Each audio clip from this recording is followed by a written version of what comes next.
చాలి. తన వద్దకు వచ్చిన వారికే కాదు, తనకు దూరంగా ఉన్న వారికి కూడా బాబా అభయం ఇచ్చి వారిని ఆపదల నుండి కాపాడిన సంఘటనలు ఎన్నో ఉన్నాయి. ఎక్కడో ఉన్న తన భక్తురాలి బిడ్డ నుప్పుల్లో పడబోతే ఆ పసిపాపను రక్షించి తన చెయ్యి కాల్చుకున్న అభయప్రదాత బాబా. తన వంక చూచే వారినే తాను ఎప్పుడూ చూస్తూ ఉంటానన్న బాబా మాటల అర్థం ఇదే.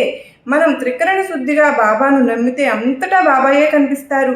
మన దైవం పట్ల మనం అపరాధ భావం చెయ్యం కదా. పాపం చేయకపోతే భయం ఉండదు.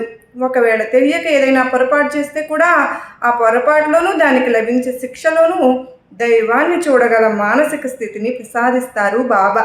అదే బాబా ఇచ్చే అభయం. సర్వే జన సుఖినో భవంతు, లోకా సమస్త సుఖినో భవంతు. చీకటి ముసిరిన వేళ జ్యోతిని నేను, అతి విషాదం పొందినప్పుడు ఆనందమిచ్చేది నేను.